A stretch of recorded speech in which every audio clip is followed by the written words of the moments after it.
Hello everyone, welcome to my एडुप्यूश channel. आज हम सीखेंगे कार्बन एंड इट्स कंपाउंड के बारे में, जो कि क्लास 10th का चैप्टर 4 है। तो सबसे पहले चैप्टर स्टार्ट करने के पहले हम उसके इंट्रोडक्शन के बारे में समझ लें कि चैप्टर में हमको पढ़ना क्या क्या है। उस मेन टॉपिक्स को पहले समझ लेते हैं। तो सबसे पहले कार्बन के इंट्रोडक्शन के बारे में हम समझेंगे कि कार्बन हमारे डेली लाइफ में कहाँ कहाँ इसका यूज है, कार्बन किस तरीके से आया है, उसका मेन सोर्स क्या है, उस चीजों को हम समझेंगे। उसके बाद कार्बन की फिजिकल प्रॉपर्टी के बारे में समझेंगे कि उसकी बॉइलिंग पॉइंट क्या होती है, मेल्टिंग पॉइंट क्या होता है, एटॉमिक नंबर, मास नंबर, इन सब चीजों को हम लोग यहाँ पे देखेंगे। इसके बाद कोवेलेंट बॉन्ड, कार्बन किस तरीके से कोवेलेंट बॉन्ड बनाता है अपने एटम के साथ, अपने और या दूसरे एलिमेंट के एटम के साथ कोवेलेंट बॉन्ड कैसे बनाता है, इसको हम लोग यहाँ डिस्कस करेंगे। इसके बाद वर्सटाइल नेचर ऑफ कार्बन को, जो कि यूनिक नेचर इसमें पाया जाता है, जिसको हम कैटिनेशन कहते हैं, उस कैटिनेशन को हम लोग वर्सटाइल नेचर में समझेंगे, कैटिनेशन को समझेंगे, टेट्रावैलेंसी को समझेंगे। उन सब चीजों को हम लोग वर्सटाइल नेचर में डिस्कस करेंगे डीपली। उसके बाद एलोट्रॉप ऑफ कार्बन के बारे में समझेंगे। कार्बन के एलोट्रॉप्स कौन कौन से हैं। उस एलोट्रॉप में हम डायमंड पढ़ेंगे, ग्रेफाइट पढ़ेंगे और बकमिस्ट फ्यूरिन्स को डिस्कस करेंगे हम लोग। इसके बाद हमारे पास ऑर्गेनिक कंपाउंड के इंट्रोडक्शन सिर्फ है क्लास 10th में, तो हम लोग सिर्फ इंट्रोडक्शन के बेस पे ही बात करेंगे कि ऑर्गेनिक कंपाउंड क्या होता है, ऑर्गेनिक कंपाउंड कैसे आया और कौन कौन सा सोर्स है ऑर्गेनिक कंपाउंड का। इस चीजों को भी हम लोग यहाँ पे डिस्कस करेंगे। इसके बाद हाइड्रोकार्बन क्या कहलाता है, उस चीज को पढ़ेंगे। हाइड्रोकार्बन कितने प्रकार के होते हैं, टाइप्स ऑफ हाइड्रोकार्बन को पढ़ेंगे। फिर उसके नॉमेनक्लेचर को समझेंगे कि हाइड्रोकार्बन के नॉमेनक्लेचर, नाम कैसे हाइड्रोकार्बन का लिखेंगे, उस चीजों को हम यहाँ डिस्कस करेंगे। इसके बाद होमोलोगस सीरीज क्या कहलाता है, तो होमोलोगस सीरीज के बारे में समझेंगे। होमोलोगस के बाद कार्बन की केमिकल प्रॉपर्टी को समझेंगे कि कार्बन अगर ऑक्सीजन के साथ रिएक्ट करेगा तो क्या बनेगा। इस तरीके से रिएक्शंस को समझेंगे यहाँ पे हम लोग केमिकल प्रॉपर्टी में कार्बन के। फिर कुछ इंपॉर्टेंट हमारे पास कार्बन के कंपाउंड्स हैं, जैसे एथेनॉल हो गया, ईस्टर हो गया, इथेनोइक एसिड हो गया। इन चीजों को हम लोग बारीकी से समझेंगे, उनकी प्रॉपर्टी को समझेंगे कि उनका प्रॉपर्टी क्या क्या करता है।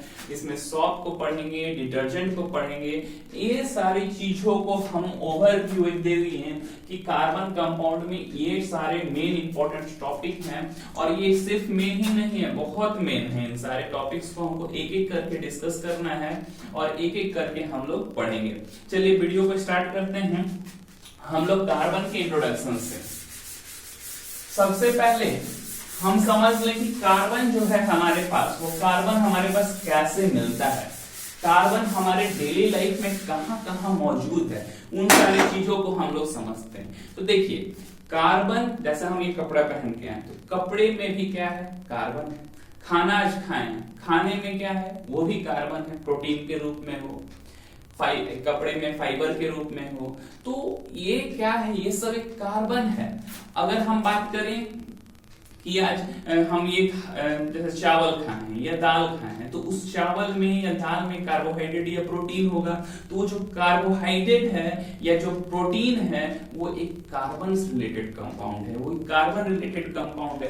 तो जो कार्बन रिलेटेड कंपाउंड है वो क्या है, कार्बन से ही कार्बन ही है वो ना। कार्बन रिलेटेड कंपाउंड का मतलब वो कार्बन है। तो कार्बन का सोर्स हमारे पास, हम बुक पढ़ते हैं तो बुक पढ़ते हैं तो उस बुक में पेज होता है, वो जो पेज है वो भी क्या है, कार्बन है। तो इस तरीके से हम लोग कार्बन के बहुत सारे कंपाउंड्स जो आसपास हमारे पास गई। अब तो किसी को फीवर हो गया, कोई बुखार लग गया, तो उस कंडीशन में क्या मेडिसिन लेते हैं हम, तो मेडिसिन जो यूज करते हैं वो भी क्या है, कार्बन ही तो है। तो ये सब कार्बन ही है। अब कंडीशन को समझिएगा, कार्बन है, ये है, मान लेते हैं कि अर्थ। तो अर्थ क्रस्ट में, ये जो मेरे पास अर्थ क्रस्ट है,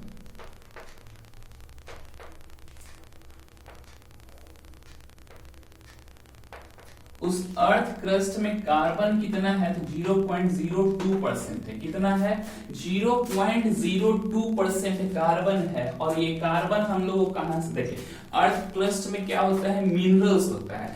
और वो जो मिनरल्स हो रहा है वो उसमें कार्बन से रिलेटेड कौन कौन से मिनरल है। तो जैसे पेट्रोलियम हो गया, तो पेट्रोलियम हो गया क्या, कार्बन रिलेटेड मिनरल। कोयल हो गया, कोयल क्या हो गया, कार्बन रिलेटेड मिनरल हो गया।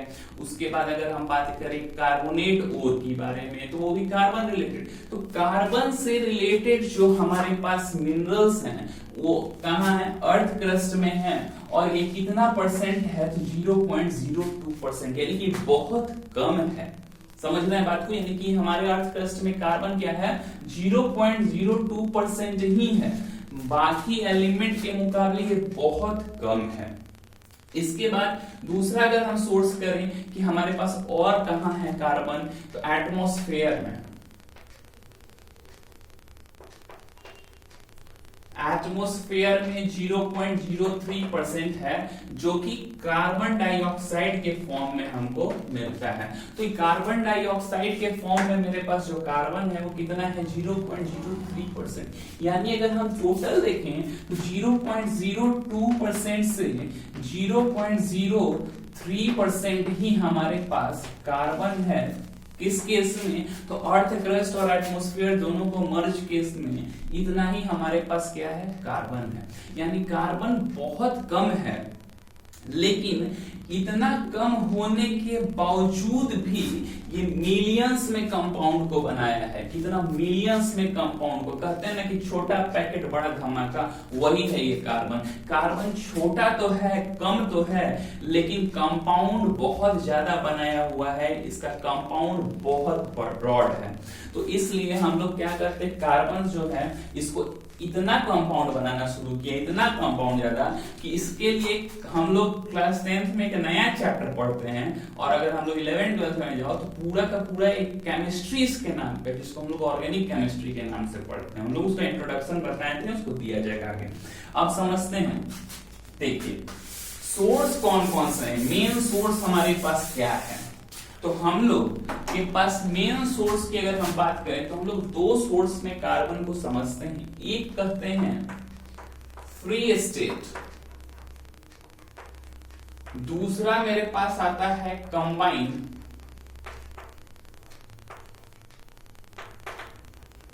स्टेट।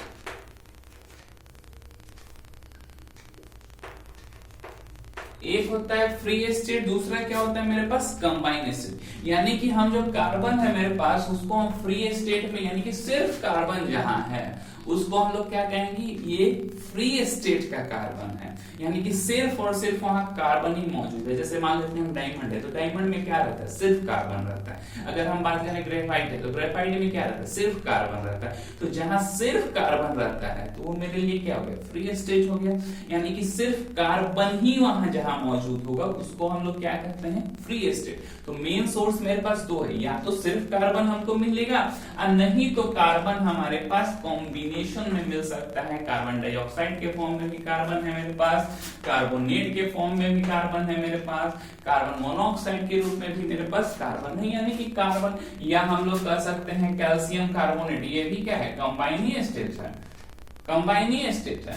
तो यहाँ पे भी हमारे पास कार्बन, तो कार्बन हमारे पास अगर दिया जाए तो कंबाइंड स्टेट में मेरे पास कार्बन मौजूद है, फ्री स्टेट में हमारे पास एलोट्रॉप में कार्बन है। तो कार्बन का मेन दो सोर्स कौन कौन सा हुआ, पहला फ्री स्टेट, दूसरा मेरे पास कंबाइंड स्टेट। क्लियर हो रहा है। अब देखिए, अब ये तो कार्बन का मेरे पास सोर्स कौन कौन सा है, इस चीज को हम समझ लिए।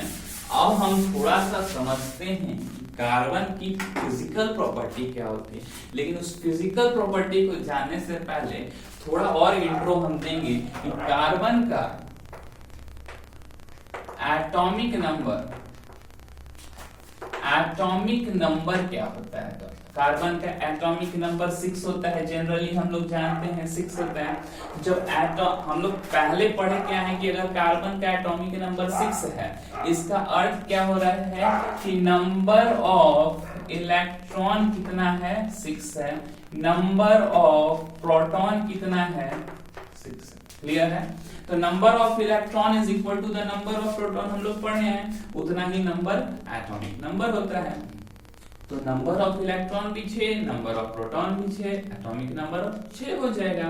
तो कार्बन का एटॉमिक नंबर 6। अगर हम बात करें एटॉमिक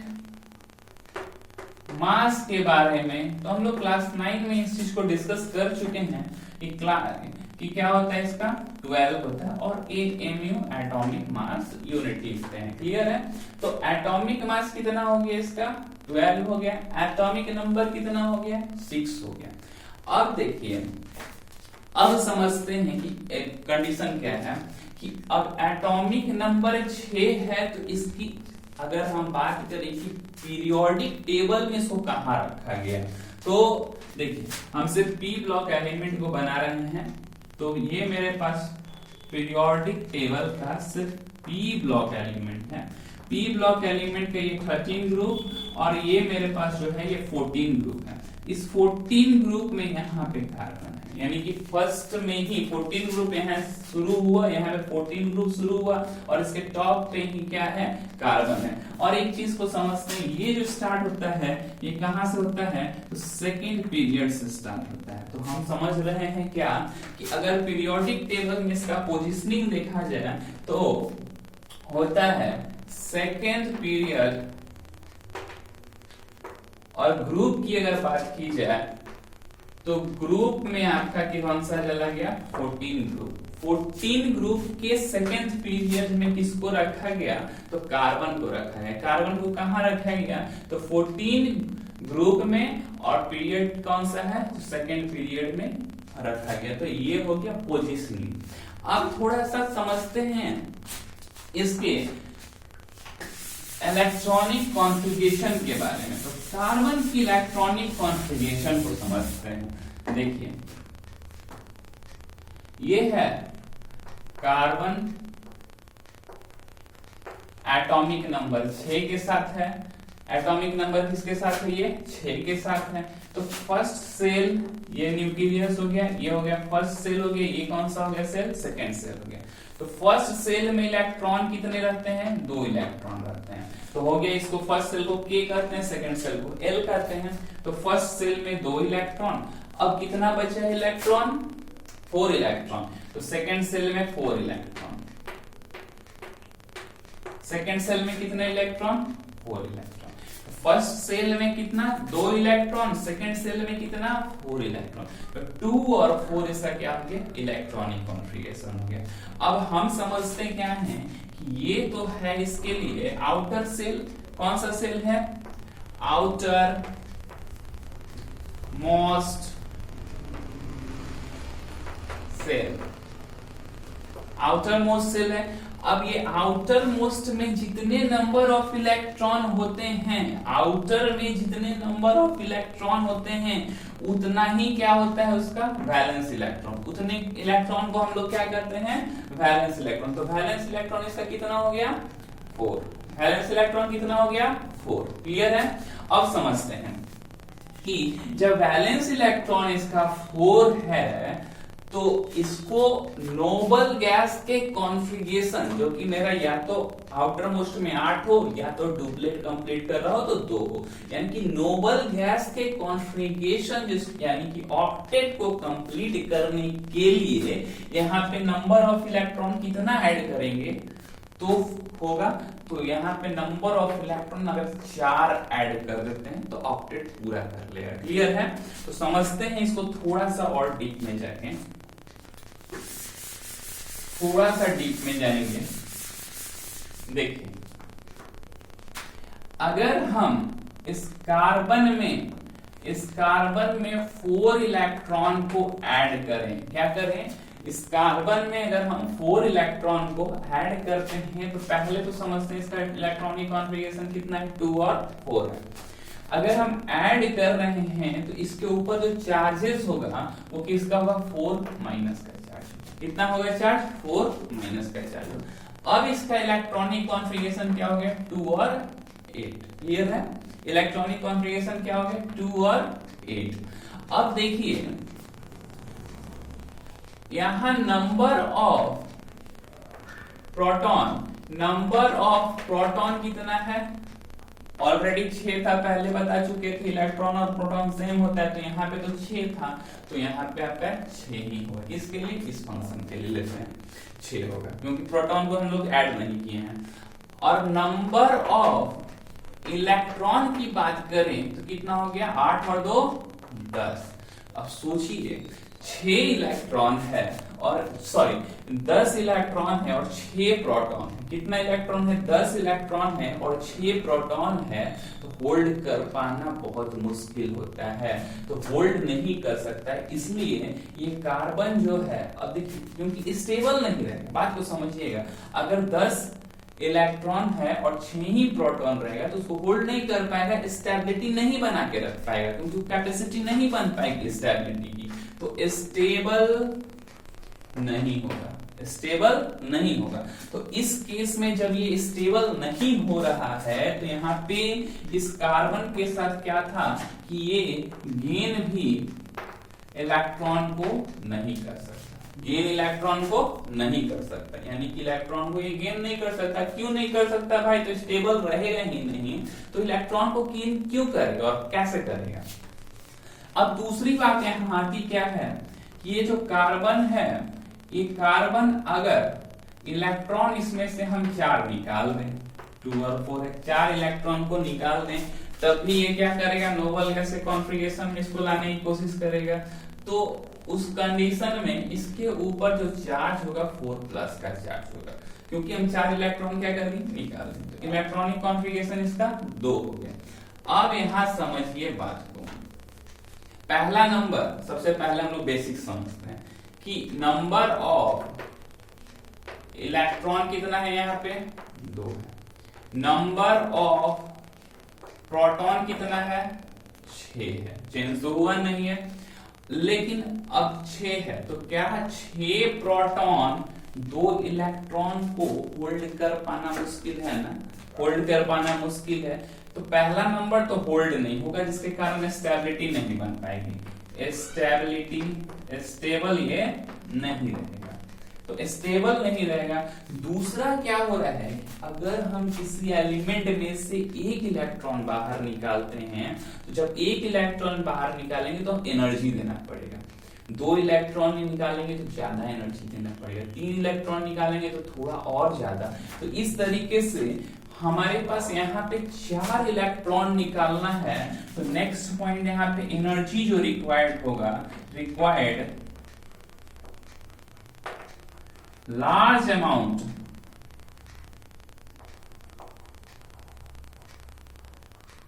ऑफ एनर्जी,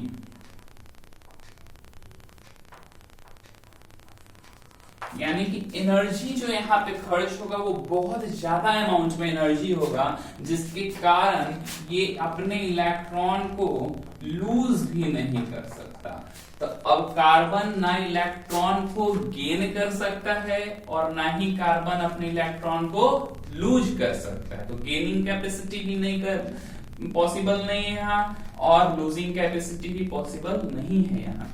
अब क्या करे कार्बन भाई, तो कार्बन करता क्या है अब कि दूसरे एलिमेंट, क्योंकि अब लूज नहीं करेगा तो चार्जेस नहीं इसके ऊपर आएंगे और गेन भी नहीं करेगा तो ये चार्ज नहीं आएगा, जिसके कारण ये बॉन्ड बना सके, बॉन्ड ये नहीं बना सकता है। तो जब ये बॉन्ड नहीं बना सकता है तो इसको भी तो स्टेबल होना है, तो ये बीच का रास्ता निकाला। बीच का रास्ता क्या निकाला कि ये दूसरे एलिमेंट के एटम के साथ, जैसे हाइड्रोजन है, हाइड्रोजन एक मोनोवैलेंट एलिमेंट है, याद रखिएगा, तो हाइड्रोजन के आउटर मोस्ट में एक इलेक्ट्रॉन, इसके भी आउटर मोस्ट में एक इलेक्ट्रॉन, एक इलेक्ट्रॉन यहाँ एक हाइड्रोजन ले लेते हैं, इसके भी यहाँ पे एक इलेक्ट्रॉन, कार्बन के आउटर मोस्ट में यहाँ पे एक इलेक्ट्रॉन दिए और एक हाइड्रोजन का एक इलेक्ट्रॉन, कार्बन का यहाँ पे एक इलेक्ट्रॉन आया, हाइड्रोजन का, यानी कार्बन के आउटर मोस्ट में टोटल कितने हो गए, 1 2 3 4 इलेक्ट्रॉन हो गए,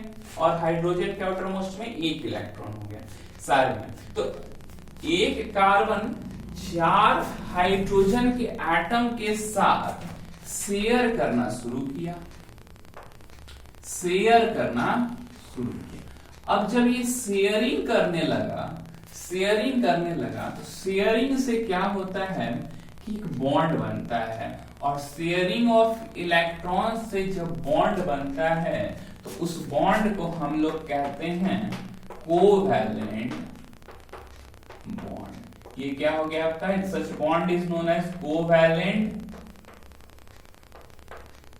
बॉन्ड।